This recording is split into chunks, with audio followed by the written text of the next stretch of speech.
nome é Flávio Werner de Alonso, eu sou médico veterinário formado pela Universidade de Brasília. Queria agradecer a presença de todos vocês aqui hoje. E hoje vou falar um pouco sobre doenças bacterianas e fúngicas em cães e gatos. Vou dar uma ênfase em especial para a parte diagnóstica, né, que é a parte do DEXA, é com isso que a gente mexe. Já vou começar falando justamente sobre os métodos diagnósticos para doenças bacterianas e fúngicas. O primeiro método diagnóstico que eu vou começar falando, então, que é o mais simples, né, dizendo em palavras, né, mais diretas mesmo, né, seria o exame microscópico direto, que ele envolve a técnica de citologia. Normalmente é feito a partir de punção aspirativa de nódulos, úlceras, cistos ou efusões, né? Essa coleta, além de poder ser realizada através de punção, também pode ser realizada através de imprint. E existem aplicações específicas para cada tipo de lesão, isso a gente vai discutir mais à frente. Então, uma grande vantagem desse método é que ele apresenta um baixo custo, além de apresentar um resultado rápido também, né? Não é comparado, por exemplo, a uma cultura microbiana, né, fúngica ou bacteriana. Normalmente a gente precisa esperar alguns dias, a fúngica até alguns dias a mais. E através desse exame a gente vai poder avaliar alguns critérios como o número de micro-organismos presentes na amostra, a morfologia. Por exemplo, nessa foto aqui a gente tem numerosos bastonetes, né? Então, dependendo da coloração, a gente já pode avaliar, do corante utilizado, a gente já pode avaliar se esse micro-organismo ele é gram positivo ou negativo. Por exemplo, se essa aqui fosse uma amostra corada com gram, como esses bastões estão mais próximos do rosa, a gente diria que essa amostra é gram negativa. Em relação à resposta celular do hospedeiro, a gente também pode avaliar durante a citologia, ou seja, qual seria o predomínio celular presente concomitante com esses micro-organismos presentes na amostra, né? E lembrando que as respostas celulares purulentas são mais sugestivas de infecção bacteriana.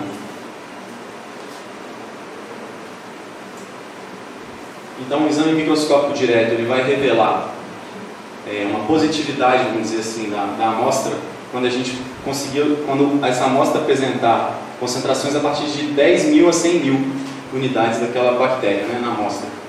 Então, para a gente ter mais ou menos uma ideia de quanto que a amostra precisa ter de bactéria para ela dar positiva nesse exame. O sangue e o ilíquor são duas amostras que, infelizmente, apresentam baixa sensibilidade para a gente identificar micro-organismo na amostra, né? Eles possuem essa característica. Então, quando vocês suspeitarem de algum processo infeccioso relacionado com esses dois tecidos, né, esses dois tipos de amostra, de repente é indicado pensar no PCR, algum outro tipo de exame. Outro detalhe importante também, as espiroquetas e os micoplasmas, eles não se coram bem com corante gram, né? Então é indicado pensar em outros tipos de corantes para identificar esses tipos de bactérias quando se suspeita, né? Lembrando, pessoal, se alguém quiser fazer algum comentário durante a palestra, fiquem à vontade, alguma pergunta. E outro detalhe importante também, essa é uma parte mais técnica que envolve o trabalho do patologista mais especificamente, que muitas vezes o material de plano de fundo e alguns artefatos presentes na lâmina, eles podem se confundir com os micro-organismos, né? Inclusive coloquei uma foto aqui para ilustrar isso. Isso daqui é um resquício de corante presente na lâmina. Então é importante que a experiência do observador esteja presente aí no momento da avaliação da lâmina. Eu coloquei esse slide aqui para ilustrar de uma forma um pouco mais direta quais são os tipos de sítios que a gente pode coletar as amostras destinadas a exame microscópico direto, né? Então aqui nessa primeira parte eu estou representando as áreas corporais fechadas, né? Dentre elas o sangue, os abscessos, articulações, a bexiga quando a gente coleta por cistocentese, e a cavidade pleural, né, através de toracocentese. E aqui a gente pode identificar então a flora bacteriana normal presente na superfície do corpo do animal, né, no caso, Aqui dentro seriam os patógenos potenciais, que é justamente os micro-organismos que a gente está querendo atingir, coletar e saber identificar, né? E, para deixar claro que também eu estou representando uma superfície antisséptica, que eu vou até abordar isso de maneira mais detalhada mais para frente. Justamente nessas coletas de áreas corporais fechadas é importante que a gente realize uma asepsia adequada, justamente para evitar essa mistura entre a flora bacteriana normal e os patógenos potenciais, né, e não haver uma interferência no meu exame. Então, o segundo tipo de sítio anatômico que eu poderia coletar seriam as áreas corporais ditas comunicantes. Seriam exemplos: urina por micção, fístulas e a endocérvix, né, uma estrutura do trato reprodutor feminino. Aqui a gente pode ver que existe um pouco mais de mistura, né, entre a flora bacteriana normal, que eu não quero pegar, eu não quero identificar elas, não é o meu objetivo, e os patógenos potenciais em si. E o terceiro seria as superfícies corporais propriamente ditas. A gente pode ver que existe uma mistura aqui entre esses dois tipos de micro-organismos muito maior. E aí, exemplos desse tipo de coleta seriam da conjuntiva, outras membranas mucosas, feridas e fezes. Então, agora falando já um pouco sobre outra técnica de identificação, né?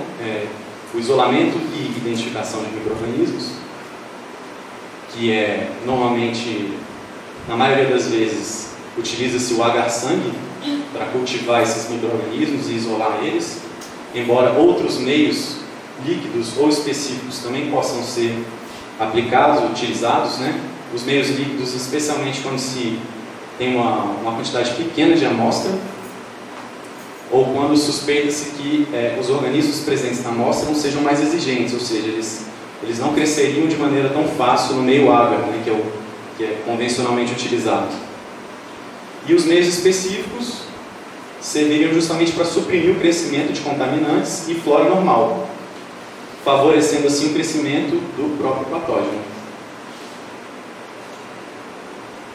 Então aqui eu coloquei um exemplo de uma placa cultivada, certo? Foi semeado aqui um micro-organismo bacteriano, pela característica morfológica aqui macroscópica, né, da placa, para a gente ter uma ideia, e foram aplicados discos contendo substâncias antimicrobianas, para que a gente avalie justamente a formação desse halo aqui, ou dessa circunferência formada ao redor de cada disco, contendo um antimicrobiano específico. Então, o diâmetro ou o raio, né, de cada circunferência dessa aqui vai ser justamente proporcional à susceptibilidade daquele micro-organismo semeado ao antimicrobiano contido no disco, certo? Então, quando a gente recebe um resultado de uma cultura e antibiograma, é daqui que ele vem, né? Então, os organismos suscetíveis ao antibiótico ou ao antimicrobiano dessa placa aqui vão aparecer lá como suscetíveis, e o desse disco aqui existentes. Abordando um pouco então sobre coleta de amostras, então é um tópico que, apesar de parecer simples, eu acho que deve existir uma insistência em tratar sobre esse assunto, pelo tanto de amostra que chega e poderia ser melhor coletada, ou por falta às vezes de informações simples mesmo. É importante, quando a gente for coletar amostra para a cultura, tanto bacteriana quanto fúngica, que a gente busque um local de infecção ativa. A gente vai utilizar justamente o aspecto das lesões apresentadas e os sinais clínicos para definir qual lesão no animal é sugestiva de ser de infecção ativa, né? Esse é o local preconizado que seja realizada a coleta. Tomar cuidado com contaminações, principalmente de tecidos ou secreções adjacentes, né? Porque basicamente a gente tem 3 resultados, na verdade, quando a gente recebe uma cultura, 3 resultados possíveis. Ou não houve crescimento, ou seja, negativo, ou houve crescimento, no caso positivo, ou um terceiro resultado houve crescimento de micro-organismos contaminantes. E relacionado com esse tópico também, a gente aborda a asepsia, tanto na técnica realizada, quanto no armazenamento, quanto no transporte. Importantíssimo cada etapa dessa. Senão, se a gente não realiza a asepsia correta na técnica, pode comprometer a amostra, o resultado não vai ser confiável. Assim como em qualquer outra turma, qualquer outra etapa dessas aqui. Um ponto importante em relação à cultura de dermatófitos é a gente reparar que, apesar do dermatófito ser um organismo que é considerado superficial, a asepsia do local de coleta também é recomendada.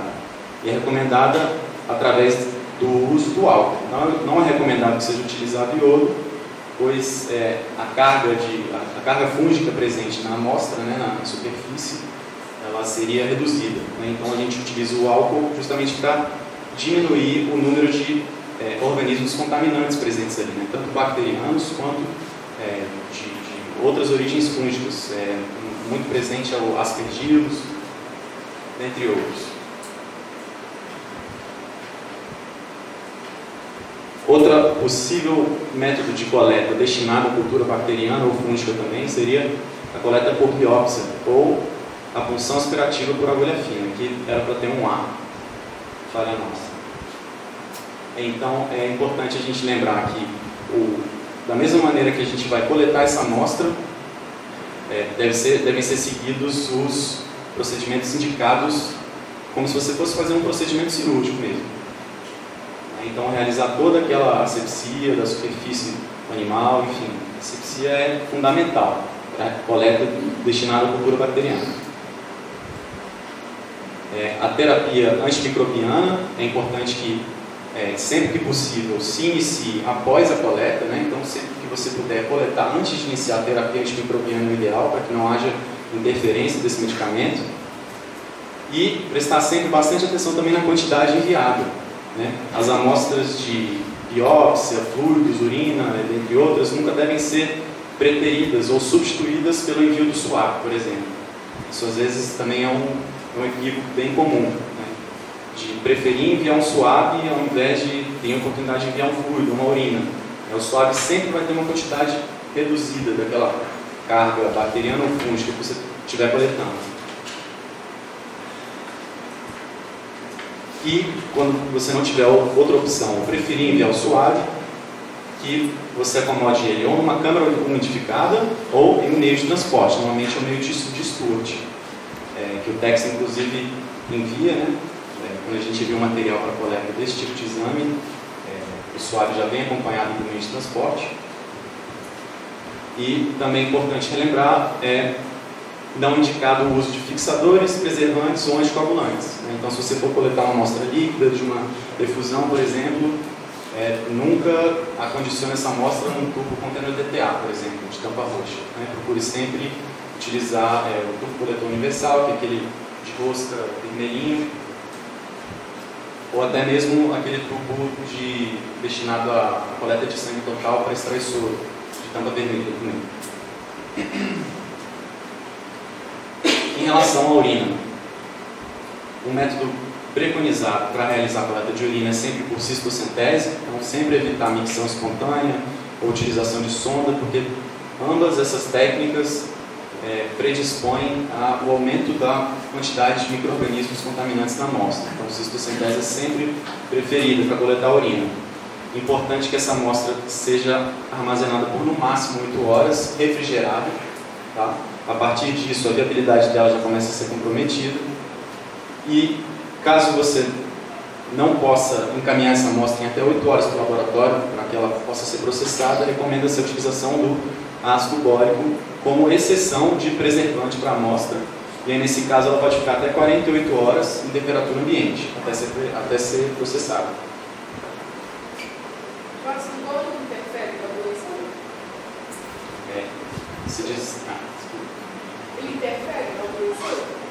Você diz quais outros exames? O ácido bórico, antibiograma... Não, ele é justamente... Não, para a glicose aí a gente já não recomenda. Realmente, se você pretende dosar algum analito bioquímico, qualquer coisa assim, é recomendado que você sempre colete 2 amostras. Bioquímico, no caso, poderia ser um tubo coletor universal ou, de preferência, aquele que a gente usa para sangue total, para tampa vermelha mesmo. O ácido bórico, nesse caso, interferiria sim. Mas para exames relacionados com cultura, ele é indicado, não haveria diferença. Sim, só para cultura. Em relação a amostras líquidas, né, por exemplo, de efusões cavitárias ou lavados, né, o lavado traqueobrônquio é um dos mais frequentes, nós recomendamos que seja feita a coleta por seringa. A superfície a ser perfurada deve estar estéril, como eu mencionei no início da palestra, né, para que não haja, mais uma vez, inserção de contaminantes nessa amostra coletada. Preconiza-se que o ar contido dentro da seringa seja removido antes de ser enviado ao laboratório e que esse recipiente seja tampado. A agulha deve ser descartada, eu coloquei aqui, mas sempre descartar a agulha também, até para evitar acidentes, né?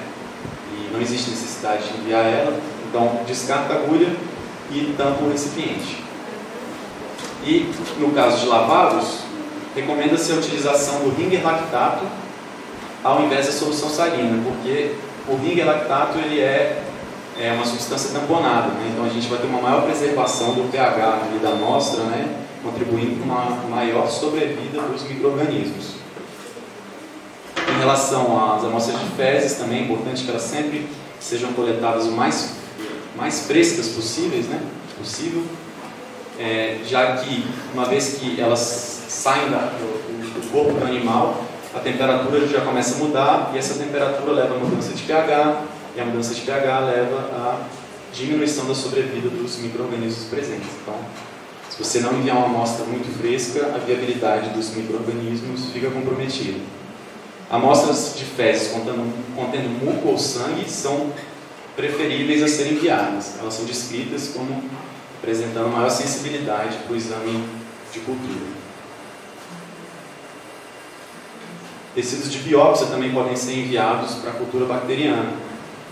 Eles apresentam alto valor diagnóstico, sempre que possível devem ser coletados. Quando for feita a coleta em necrópsia, recomenda-se que seja feito anteriormente a outros tecidos, para que seja evitada justamente uma contaminação também, né? Então, se você vai abrir um animal para coletar uma amostra de rim, por exemplo, se você abriu o intestino antes, corre um sério risco de você contaminar tudo e perder, não conseguir isolar o agente. O recipiente que você vai acondicionar essa amostra sempre deve ser impermeável e, claro, estéril. Em relação à coleta de amostra para a cultura de dermatófitos, como eu já citei antes, recomenda-se a utilização do álcool para diminuição dos micro-organismos contaminantes ali na região onde vai ser coletado. Uma tricotomia, porque o dermatófito ele vai estar na extremidade do pelo, né? A literatura relata justamente o quê? Que ele está causando infecção ali no folículo piloso. Então, é ali que é o local de coleta recomendado e é que você deve procurar coletar. Então, essa tricotomia você pode deixar aí até 1 centímetro de altura, já é suficiente. Você vai coletar esse pelo por arrancamento. Eventualmente, pode utilizar a lâmpada de Wood para facilitar e conseguir enxergar melhor quais locais estão apresentando maior carga fúngica ali, né, do dermatófito. E também é recomendado que você sempre procure coletar da periferia da lesão, né, a lesão que normalmente está em formato de alvo, aquela clássica do dermatófito, né, então procurar realizar o arrancamento do pelo ali naquela periferia. Seguindo esses passos aqui, você vai estar aumentando a sensibilidade do exame drasticamente. E, por último, considerar também a ventilação, né? Visando justamente o aumento da sobrevida do animal ali dentro do frasco que você utilizar. Então, nesse caso, a gente recomenda que seja utilizado aquele frasco coletor universal, mais uma vez. Para quem não conhece, aquele é um frasco cônico, mais ou menos desse tamanho, tem uma tampinha vermelha, acho que todo mundo conhece. E quando você acondicionar pelo destinado à cultura de fungos, procurar não fechar completamente a rosca dele, deixar então no que a gente chama de meia rosca, para que haja uma ventilação ali, por mais que seja mínima. Então, PCR já seria considerada outra técnica para a identificação de micro-organismos. ela é baseada justamente na amplificação e identificação de DNA ou de RNA de um antígeno do micro-organismo. É especialmente aplicada a micro-organismos que apresentam crescimento lento, como por exemplo Mycobacterium e Leptospira. Então, para esses dois micro-organismos aqui, o PCR é altamente indicado, dentre vários outros, né? E uma vantagem importante é que você pode realizar a diferenciação de cepas toxicogênicas de não toxicogênicas, né? Então, às vezes, a cultura ela não te dá uma precisão tão precisa, tão exata quanto a do PCR em relação à espécie do micro-organismo que você está identificando, né? Por exemplo, existem genótipos enteropatogênicos de Escherichia coli e Clostridium perfringens, né, que podem ser identificados através de PCR. Se de repente você só realizasse uma cultura, haveria um crescimento e você não iria conseguir identificar que trata-se de genótipos enteropatogênicos. Além do PCR, a gente também tem disponível os testes sorológicos para a identificação de micro-organismos. Eles trabalham baseados justamente na identificação de anticorpos ante aqueles micro-organismos, né? Então é considerado um exame indireto e possuem utilidade especial para esses micro-organismos: brucelose, leptospirose e infecções por rickettsia, né? Ehrlichiose, por exemplo, né? Em especial essas bactérias, né? Entre várias outras. Procurar então, para coletar amostra para esse tipo de exame, sempre separar o soro dos elementos celulares da maneira mais rápida possível, né? A gente pode ver aqui, esses aqui seriam os elementos celulares, os eritrócitos, a capa de leucócito, e aqui está o soro, né? Então, para quem não tem disponível uma centrífuga na clínica ou no local da coleta, se você deixar essa amostra repousando, né, numa superfície plana, você vai conseguir extrair o soro. E aí é preferível que você separe logo esse soro para ser enviado. Ele pode ficar até 72 horas resfriado para as análises sorológicas. E caso o tempo de armazenamento ultrapasse esse período de 72 horas, a amostra deve ser congelada, normalmente a menos 20 graus Celsius. E essa amostra congelada fica quanto tempo? Aí pode ficar pelo menos um mês. Pelo menos um mês. Por volta disso, por volta de um mês, ela pode ficar para exame sorológico, né? Por exemplo, para algumas análises bioquímicas, dependendo do analito, pode até ficar mais. Na análise bioquímica pode ficar mais? Na verdade depende do analito. Por exemplo, as enzimas, por exemplo, a ALT, a AST, elas têm uma duração ali, um tempo de preservação na amostra menor comparado, por exemplo, ureia, comparado a creatinina, assim. Alguns desses analitos podem ficar meses congelado, existe essa possibilidade.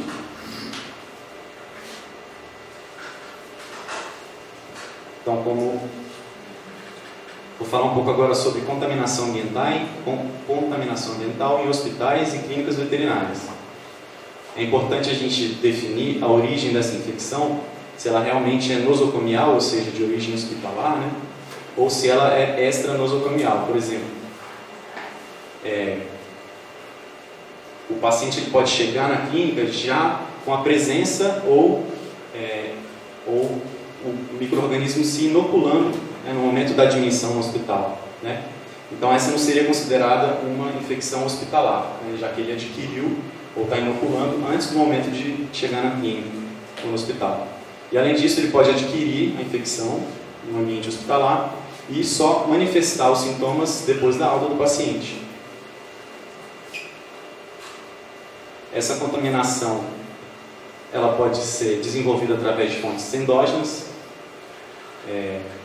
principalmente através da microflora endógena, que se transfere para áreas estéreis em situações de imunossupressão, resistência a tratamentos antimicrobianos e também técnicas invasivas usadas no ambiente hospitalar. Então, esses três fatores aqui, eles, como se diz, eles estimulam essa transferência justamente da microflora endógena, né, por exemplo, dentro do intestino, para áreas normalmente estéreis dentro do organismo animal. Essa contaminação, essa infecção, ela também pode vir de fontes exógenas, por exemplo, de outros animais internados, ou de fômites, como mãos humanas, roedores, artrópodes, catéteres utilizados, né, ou sondas, e também de aulas hospitalares. A transmissão ela pode vir, então, por via aérea, contato direto ou por veículos.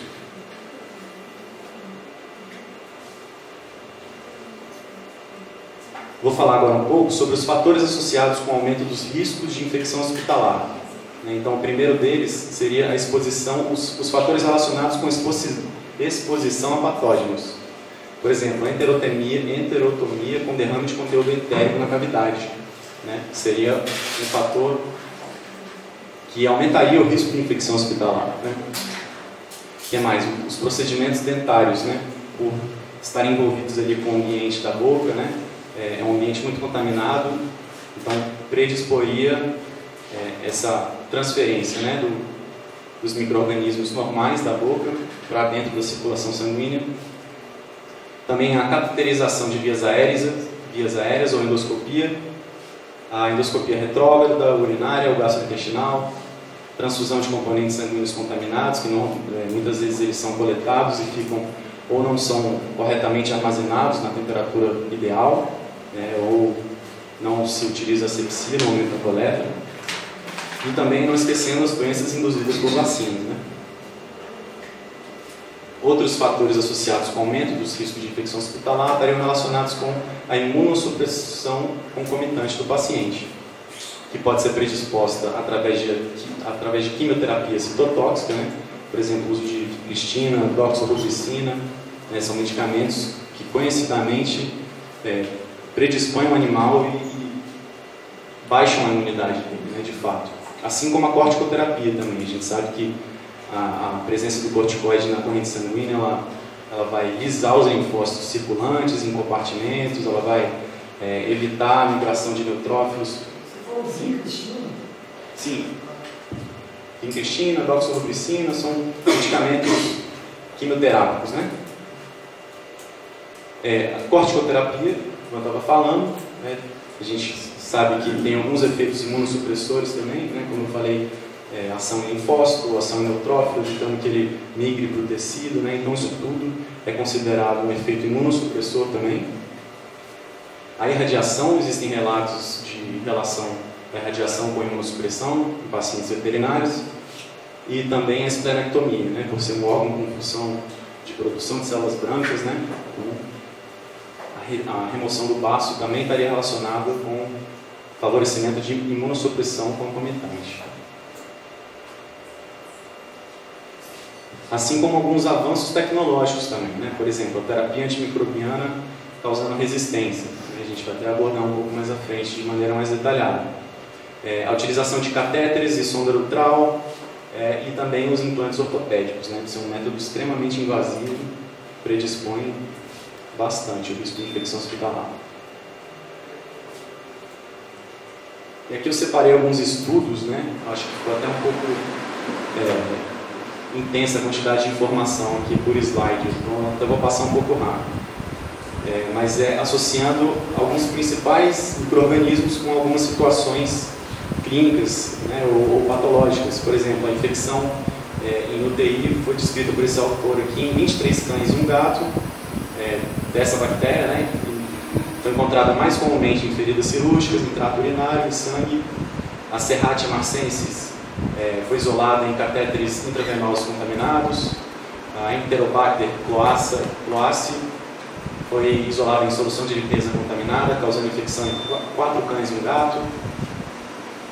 Então aqui eu nem vou falar de cada um, mas é interessante que existem relatos de cada micro-organismo com uma infecção, com um tipo de situação patológica ou situação clínica específica, né, que o Staphylococcus pseudointermédios, por exemplo, normalmente causa infecção resistente à meticilina em 11 cães, foi encontrado nesse estudo, após ferida pós-cirúrgica ou traumática ou pioderma recorrente, né?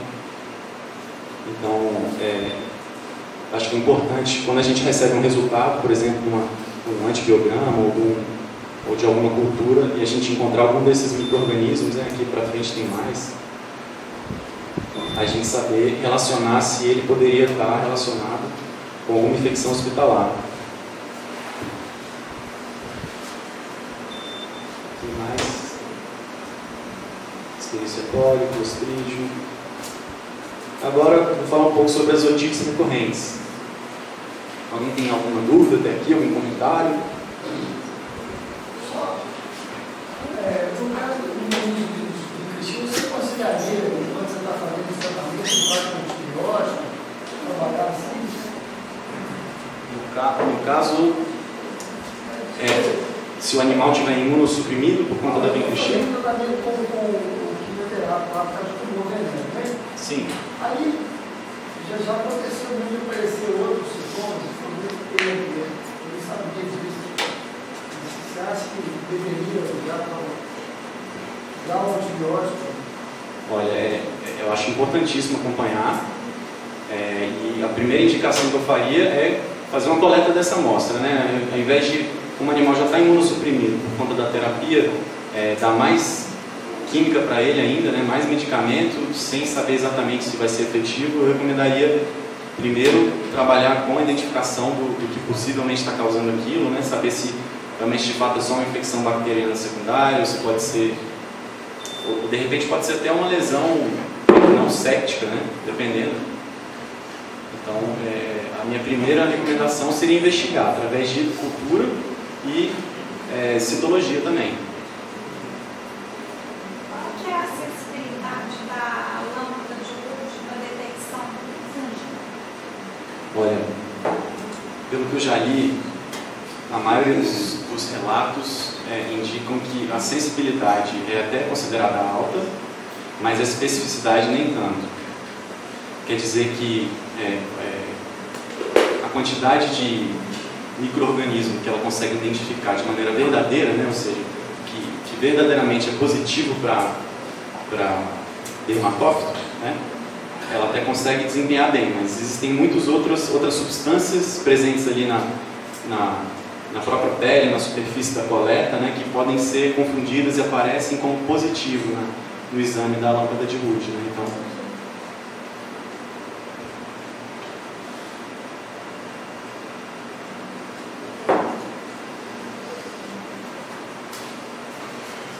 Então, agora falando um pouquinho sobre otites recorrentes,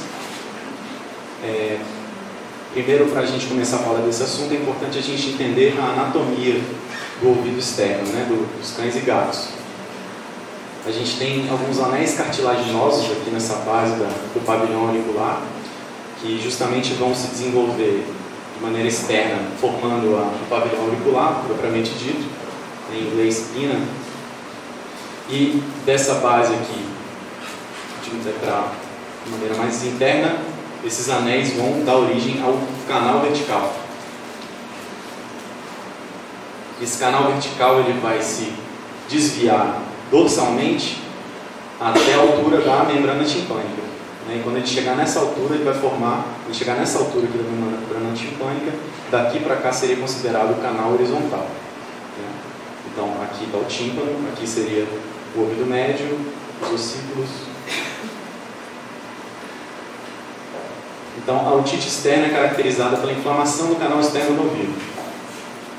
A etiologia envolvida nesse processo inflamatório pode ser de origem primária, pode estar relacionada com fatores predisponentes ou fatores perpetuantes. É importante sempre que a gente busque realizar o tratamento da causa primária, ao invés de só continuar identificando e tratando a infecção complicante, né? Isso costuma ser um hábito rotineiro na clínica de pequenos animais, né? Então, achei essa frase aqui no Green, que é um autor importante da área de microbiologia. A maioria das infecções microbianas são fatores perpetuantes, ou seja, secundários a uma condição primária. Em gatos, os 3 principais fatores relacionados com otites recorrentes são o Otodectes sinotis, né, que é um ácaro. Ele também é encontrado no cão, e ele é responsável muitas vezes por levar a infecções secundárias, então causadas por bactéria ou leveduras. A presença de pólipos nasofaríngeos também, que é uma alteração muito comum em gatos jovens, considerada uma lesão benigna, não neoplásica, e a etiologia dela também é desconhecida. Existem alguns autores que tentam relacionar com alguma infecção ascendente da região nasofaríngea, mas ainda não existe nada comprovado. Também as doenças alérgicas. Alguns fatores predisponentes, então, que levariam à formação de uma otite externa recorrente, estariam relacionados com a conformação anatômica do animal, né? Principalmente aqueles animais que apresentam canais estenóticos, né? bem finos mesmo, presença de pelos excessivos no canal e o pavilhão penduloso. Características bem comuns que a gente encontra no cocker, né? Vou falar mais para frente. Um outro fator predisponente também seria a presença de umidade excessiva, né, em cães que têm o hábito de nadar. Então, aqui começa a importância da anamnese durante o diagnóstico de otite recorrente em cães. Né, fazer uma anamnese de qualidade, saber quanto de contato que esse animal tem com água, verificar se ele está vindo de alguma região mais úmida do país, né, mais litorânea. O efeito de tratamentos prévios também, bastante importante saber isso, também está dentro da anamnese, precisa ser completa, porque o uso impróprio de antimicrobianos pode favorecer, pode ser predisponente para a ocorrência da otite. O trauma por suave de algodão, né, se esse animal já tiver tentado fazer alguma coleta anterior, e o uso de solução antisséptica irritante.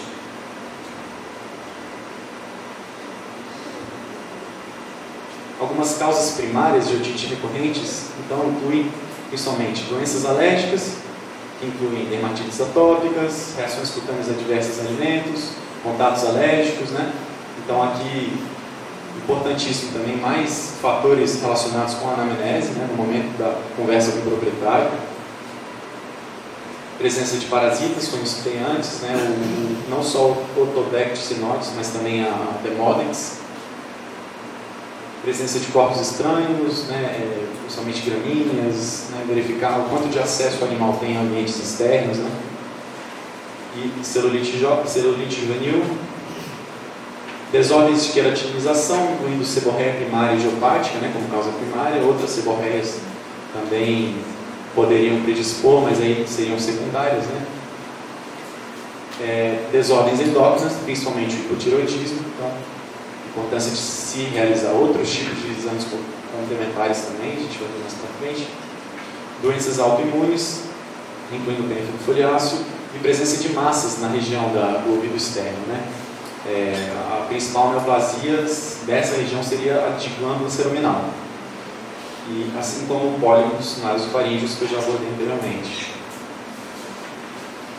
E alguns fatores perpetuantes, né, inerentes ao animal, então, envolveriam alterações patológicas progressivas, né, se esse animal, por exemplo, é um doente crônico, se ele está com alguma patologia progressiva, infecções bacterianas concomitantes, malacesiose, né, que é a proliferação dessa levedura aqui, está representado aqui, a gente vai ver melhor mais para frente.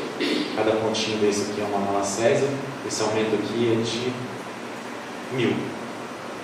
E essas aqui são células epiteliais superficiais. E presença de otite média também, né? Ou seja, uma otite mais interna, poderia predispor o aparecimento de uma otite externa também. Então, o canal externo é fisiologicamente colonizado por numerosas bactérias e leveduras. Sempre lembrar isso no momento do exame. Se você coletou uma amostra para fazer uma citologia e achou um micro-organismo lá, não é sinônimo de infecção. Tem que saber interpretar o exame.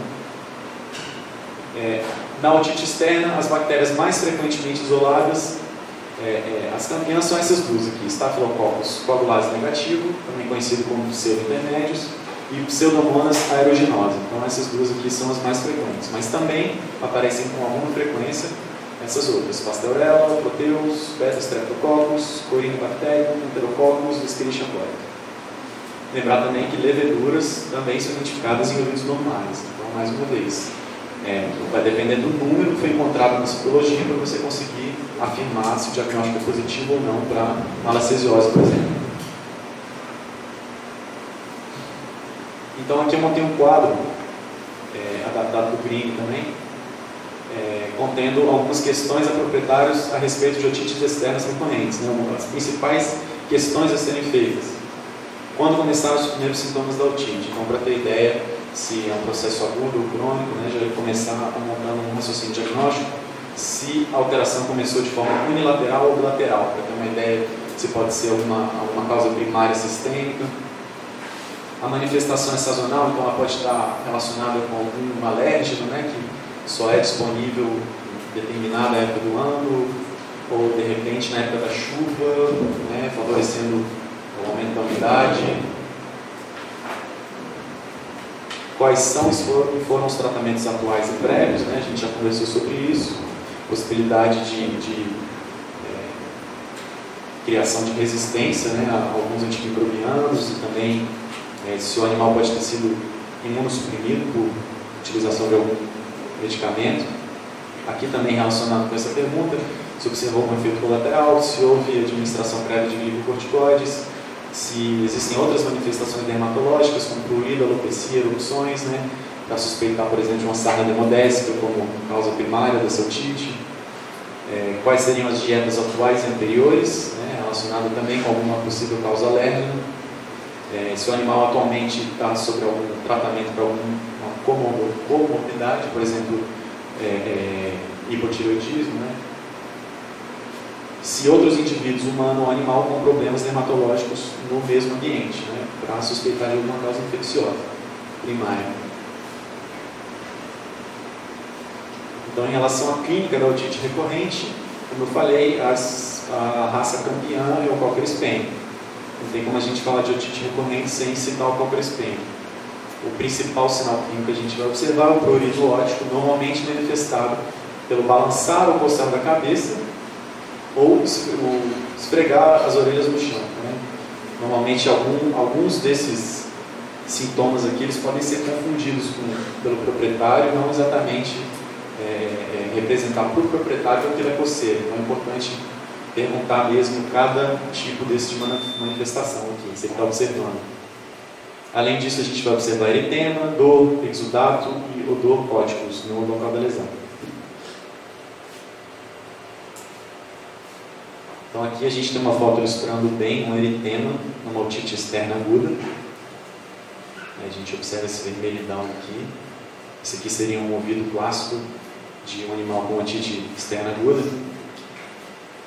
E comparando com um animal com otite externa crônica. Então, acho que essas duas fotos estão ilustrando bem quais seriam as principais diferenças.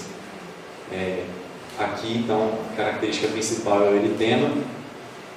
E aqui a gente observa a formação de um exudato, de uma hiperplasia, até uma estenose aqui da abertura do orifício do canal vertical, né? Então, é uma imagem extremamente sugestiva de otite externa crônica. O diagnóstico dessa otite, então, vai ser realizado principalmente por citologia, um exame que não deve ser subestimado. Lâminas são feitas a partir de suave dos dois ouvidos, né? É importante lembrar, parece básico, mas nem todo mundo, aliás, às vezes alguém esquece de utilizar suave em um ouvido e utilizar o mesmo, não pode, né, para evitar justamente a transferência de infecção de um ouvido para o outro. Essas lâminas devem ser identificadas sempre, não esquecer de colocar o ouvido esquerdo, o ouvido direito, né, senão se o animal não tiver com muito sinal clínico e chegar ao resultado positivo só para um dos ouvidos, né, o próprio solicitante do exame vai ficar sem saber qual é o ouvido a ser tratado, né? É importante isso também, mesmo que só um ouvido esteja apresentando sinal clínico, que sejam coletados dos dois, para que haja uma referência entre os dois ouvidos. Essa lâmina então vai ser fixada por calor aqui no laboratório e corada com grana, tá? A etapa de quem está solicitando o exame é até aqui, coletar e identificar. Então, é considerado o exame mais importante pela própria literatura, não sou eu que estou falando. Deve ser repetido em todo o retorno, então sempre que tiver a chance do retorno do animal no consultório, realizar novamente a citologia para fazer um acompanhamento. E ele vai dar justamente uma semi-quantificação de células e micro-organismos. Né? Uma semi-quantificação quer dizer o quê? Vai chegar logo para você dizendo, foram observadas de 10 a 20 micro-organismos, foram observadas de 0 a 3. Né? E justamente essa semi-quantificação que vai orientar e vai determinar para quem está solicitando se aquela amostra é positiva ou negativa. É relatado aqui que uma quantidade menor que 2 leveduras, por exemplo, de malacésia por campo, na objetiva de 40, é normal, é um ouvido sadio. E quando é observado, por exemplo, mais do que 4 ou 5 bactérias por campo, no objetivo de 40, essa amostra é positiva. É possível também ser realizada uma pesquisa de sarna, né, através dessa coleta direta. Né? Então, é indicado que seja coletada uma nova amostra, né? Porque esse exame aqui ele não requer nem fixação nem coloração. Então, após a coleta dessa daqui, também existe a opção de coletar a pesquisa para sarna. Vai ser possível encontrar o Orthodectes cynotes ou o Demodex.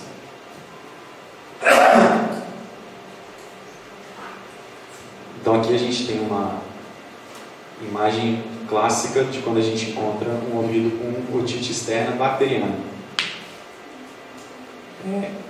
Aqui a gente pode ver algumas células epiteliais superficiais, no grupo hipnótico, e justamente essas estruturas aqui no fundo de lâmina são as bactérias livres. Talvez não esteja dando para ver muito bem, mas elas são predominantemente bacilares aqui nesse caso. Né?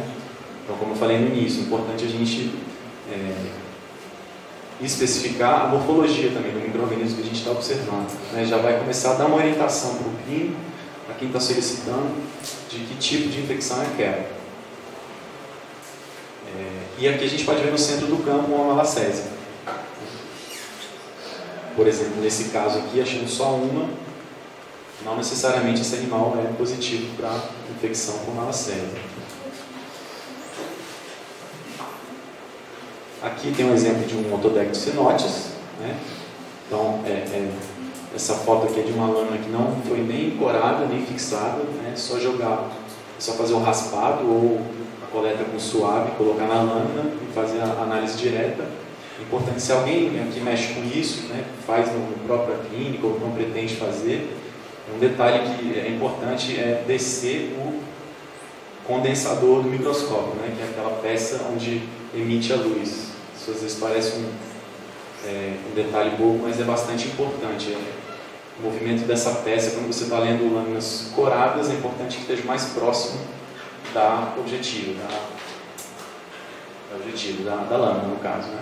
Se você estiver lendo lâminas não coradas, no meu caso aqui do raspado de pele, ou do exame parasitológico, baixar o condensador ao máximo.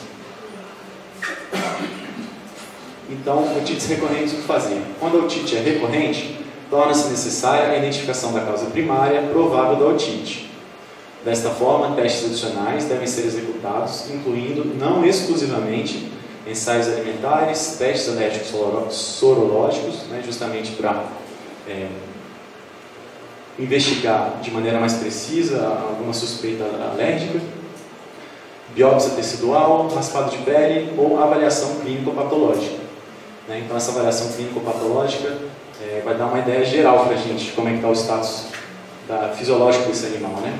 Por exemplo, com um hemograma completo, a gente vai ser capaz de observando a série branca, se o animal está apresentando uma leucopenia, uma neutropenia, sugestivo de uma imunossupressão, ou se esse animal está apresentando um leucograma de estresse, que possivelmente poderia estar representando também uma imunossupressão causada por aumento de cortisol na corrente sanguínea, e assim tornando ele imunossuprimido, assim como o perfil bioquímico, analisando proteína total, que mais? Globulina, enfim.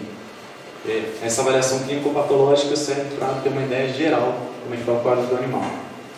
E, claro, testes para a função tiroidiana, investigar hipotireoidismo principalmente.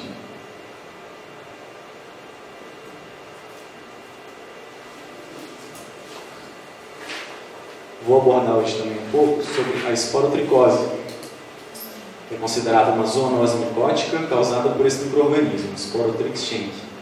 Ele é um fungo dimórfico termal, que quer dizer o quê? Que ele é como se ele assumisse mais de uma forma dependendo da temperatura que ele está submetido. Por exemplo, quando ele está em temperatura ambiente, ele assume a forma de mofo. Quando ele está na temperatura corporal, ele assume a forma, ele se desenvolve na forma de levedura, né? Essa zoonose ela foi descrita não só em humanos e gatos, né, que é a espécie que a gente vai ver mais suscetível, como chimpanzés, cães, porcos, todas essas aqui. Então a gente vê uma variedade enorme de espécies sendo acometidas por essa enfermidade.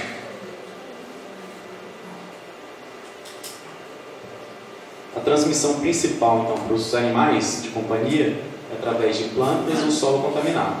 Eventualmente, essa transmissão também pode ser realizada por inalação da conite, mas o principal são esses dois mecanismos. As mordidas ou arranhões de animais, então, são a principal forma de transmissão para nós humanos. Os dentes e garras da maioria dos animais podem se contaminar a partir do contato com o ambiente.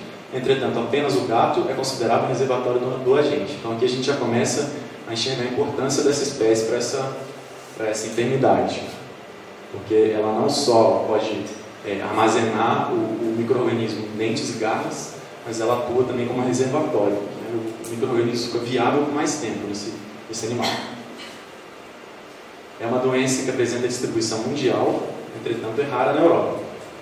Aqui na América Latina é considerada a micose subcutânea, então, mais comum em humanos. E foi descrito, recentemente, divulgado pela imprensa. Folha de São Paulo, uma das edições de agosto, divulgou que está havendo uma epidemia dessa doença em gatos no Rio de Janeiro, alertando para a gente, inclusive aqui em Belo Horizonte. A gente também está refém disso, não ficar atento à disseminação dessa doença. E ela é caracterizada principalmente pelo aparecimento de lesões cutâneas, linfadenite, e em gatos pode haver lesões pulmonares e nasais. Então a gente vai observar principalmente alguns nódulos subcutâneos e úlceras, quando o animal apresentando sintomatologia respiratória, espios, secreção nasal, dispneia e também linfadenomegalia. No cão, a principal região acometida é o focinho.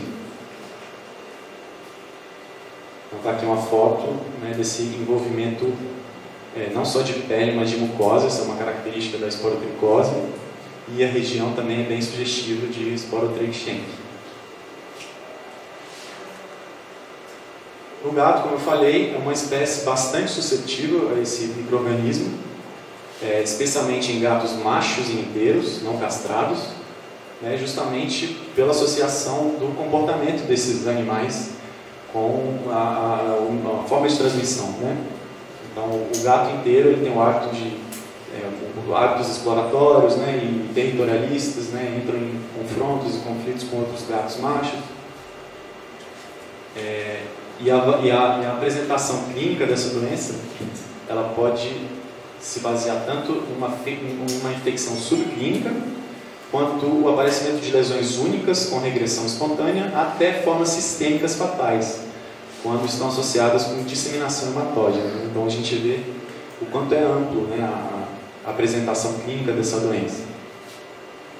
Uma característica então é que ela está normalmente envolvendo pele e mucosa, e no gato mais comumente afeta a cabeça. Aqui a gente tem uma foto das lesões clássicas, bem nodulares e ulceradas, então bem sugestivo de Sporotrix. Região da cabeça também, mais um indicativo. E aqui, como eu falei, envolvimento de mucosa. A gente está associado com infecções por FIV e FeLV. Entretanto, existem poucos relatos e não há até hoje confirmação de que FIV e FeLV podem predispor ao aparecimento de esporotricose. E alguns diagnósticos diferenciais no gato incluem pioderma, criptococose, granuloma eosinofílico, corpo estranho, neoplasias, doenças imunomediadas, entre outras. E não tanto no gato, mas principalmente pela apresentação da lesão cutânea, o diagnóstico importante, diferencial, é a leishmania, principalmente por causa da região que a gente vive. Então, o diagnóstico conclusivo da esporotricose é sempre a partir da cultura. Entretanto, a citologia, a histopatologia e a imunohistoquímica são ferramentas rotineiras bastante úteis para um diagnóstico preliminar. Então, não dispensar a utilidade desses 3 exames, principalmente a citologia, pela facilidade, baixo custo, rapidez em obtenção do resultado, né? A cultura, então, vai ser obtida através do SWAB, normalmente de cavidade nasal, ou das lesões exudativas ou purulentas, como a gente viu naquela foto ali. Então, passar um SWAB ali e colocar no meio de transporte e enviar para o TEXA. Sempre que possível, essa amostra deve ser colocada em água saborou, glicosel, assim que possível, né? Então, encaminhar o mais rápido para a gente. Esse micro-organismo vai se proliferar em temperatura ambiente. As biópsias de pele também podem ser encaminhadas. Buscar sempre coletar da borda das lesões ativas, mais uma vez então, e utilizar o formol como substância para condicionar. Quando você deseja enviar a amostra para histologia, imunohistoquímica, e em frasco estéril, refrigerado para cultura, né? Então, realizando a biópsia de pele, você tem essas 2 opções de exame aqui para solicitar aqui no TEXA. Então existe esse relato aqui, ó, desse autor, que melhores resultados de isolamento fúngico sempre são de biópsias cutâneas, né? Nem sempre a gente está ciente disso ou lembra de que existe a possibilidade de fazer uma biópsia cutânea para encaminhar para a cultura, né? O valor diagnóstico é alto, bem considerável. E finalmente, falando sobre a citologia, a gente sempre vai utilizar o método de imprint, é o mais recomendado para coletar a amostra com suspeita de esporotricose, a partir de regiões de pele ulcerada, exudatos, SWAB. Então a gente também pode pegar o SWAB, por exemplo, que antes a gente vai enviar para a cultura, a gente também tem a opção de pegar aquele SWAB e fazer uma citologia, né? Não é recomendado que o mesmo SWAB seja utilizado para os 2 exames, mas também existe a opção de realizar uma lâmina a partir do SWAB, né? Fazer um rolamento daquele SWAB em cima de uma lâmina e todo o resto do procedimento. Ou de tecido de biópsia também. A gente também pode fazer um imprint de um tecido coletado de biópsia, né? Então, projeta ali, aplica a lâmina sobre a lesão, sobre o tecido coletado, fixa aquilo ali, cora e olha no microscópio. Então, na citologia, é um micro-organismo que frequentemente se confunde com histoplasma capsulatum, que é outra levedura, e já eu vou demonstrar aqui algumas similaridades, mas é um micro-organismo muito mais raro, né? É isso que tranquiliza a gente. Mas de fato pode haver essa confusão. Mas o esperado é que qualquer patologista não vai divulgar diagnóstico de esporotricose se ele tem dúvida de que confunde com o histoplasma, né, na lâmina. Também existe possibilidade de envio de amostra de sangue total, quando se suspeita que o micro-organismo disseminou pelo corpo, né, também para cultura, ou lavado brônquio alveolar, pelo comprometimento desse sistema respiratório, nessa doença também. Então, aqui a gente tem uma bela foto de uma lâmina corada com guinça, um tipo de corante citológico, um aumento de 1000, que é o aumento de imersão, é o aumento maior que a gente tem. Então aqui inúmeros sporotrix no interior de macrófagos, né? Aqui está um macrófago, aqui está outro, e os micro-organismos estão aqui infestados dentro do macrófago. Nessa foto, a gente não consegue observar uma outra apresentação que costuma diferenciar bem o sporotrix do histoplasma, que é uma conformação um pouco mais alongada, uma conformação um pouco mais... tem alguns autores até que descrevem que lembram um charuto. Aqui a gente não está conseguindo ver muito bem. Elas são todas mais arredondadas, né? Então a principal diferença morfológica na citologia que a gente observaria entre esses 2 micro-organismos seria que o sporotrix ele assume essa conformação um pouco mais alongada. Aqui na próxima foto, apesar de estar um pouco mais clara, tem alguns micro-organismos que estão assumindo essa conformação, que você está dando para ver muito bem. Mas aqui também é sporotrix. A gente tem algumas células aqui entremeadas, algumas já estão lisadas.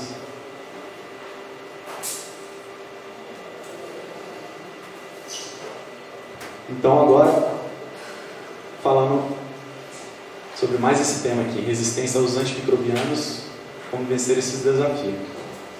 Alguém quer fazer algum comentário sobre o que eu já falei? Alguma dúvida?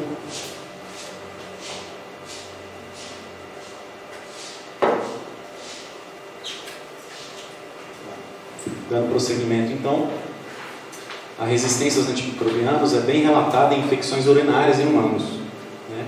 É descrito que 1 em cada 3 infecções urinárias apresentam resistência para ampicilina e cerca de 20% resistência a primetropim e sulfonamida. Existem algumas diferenças regionais bastante consideráveis, então é importante a gente avaliar sempre a possibilidade de resistência de Escherichia coli, assim como foram descritos esses 2 estudos em gatos, né? Descrevendo justamente que gatos apresentando cistite aguda, dificilmente, né, existe uma probabilidade reduzida de se desenvolver resistência. Porém, esse outro autor já descreve que existe uma probabilidade alta do animal desenvolver resistência, né, do micro-organismo desenvolver resistência quando a infecção é crônica, né, do sistema urinário. Os fatores mais frequentemente associados com a ocorrência de resistência bacteriana são o sexo masculino, por algum motivo é o sexo mais predisposto a desenvolver resistência. Terapia antimicrobiana prévia, principalmente dentro dos últimos 30 dias, assim como a terapia imunossupressora também.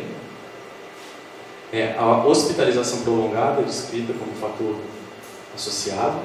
Presença de doenças subjacentes, principalmente aquelas que requerem sondagem urinária ou incapacidade de urinar. E alguns procedimentos cirúrgicos também. Então, a Escherichia coli ela já foi frequentemente relacionada com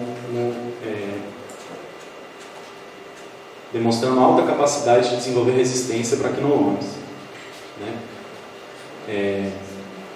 Assim como a enrofloxacina, muitas vezes ela não consegue ser efetiva para combater infecções urinárias ou otites, justamente por conta de desenvolvimento de resistência a esse antimicrobiano. Em um estudo conduzido por esses autores aqui, né, eles descreveram que a Pseudomonas aeruginosa e o Enterococcus, eles apresentam maior, maior chance de desenvolver resistência à enrofloxacina, e essas espécies aqui, Klebsiella, Proteus, Streptococcus, Escherichia coli e Staphylococcus, normalmente desenvolvem resistência de maneira mais lenta, né? Então são menos susceptíveis a desenvolver resistência. É importante lembrar que a interrupção do tratamento ela pode levar à perda da resistência bacteriana, né? Então essa seria uma possível forma da gente evitar que a resistência se prolongue, né, interrompendo o tratamento. A utilização da nitrofurantoína é descrita, ela é bem pouco utilizada, a gente ouve até pouco falar, mas ela é descrita como uma alternativa interessante para utilizar infecções resistentes, tanto envolvendo micro-organismos gram-positivos e gram-negativos. Uma outra possível alternativa terapêutica também é a utilização de micro-organismos bacteriófagos, né, que são vírus, eles infectam, se replicam e matam a bactéria. Então é uma ferramenta recente, ela já é utilizada na medicina humana, mas alguns estudos adicionais ainda precisam ser feitos na veterinária. Então existe aí essa brecha para desenvolvimento acadêmico futuro, bem interessante. Então, é uma possível alternativa terapêutica, justamente quando as infecções causadas por organismos resistentes a múltiplas drogas. Esse estudo aqui demonstrou a eficácia de um grupo de 10 bacteriófagos, né, ou seja, 10 bacteriófagos diferentes, em lisar mais de 90% de um isolado, aqui eu não coloquei, mas é um isolado in vitro, né, de E. coli uropatogênicas. Né? Então, é uma espécie comumente relacionada com resistência bacteriana e que esse bacteriófago ele conseguiu ser efetivo em combater. Mas ainda existem esses questionamentos pela própria literatura a respeito da segurança, da eficácia in vivo, da utilização dessa alternativa na veterinária. É isso, queria agradecer muito a presença de todos vocês, ouvintes, e em especial também os funcionários que colaboraram para a realização, o Gustavo, o Igor, o Alberto, se eu estiver esquecendo de mais alguém também. E é isso. Boa noite.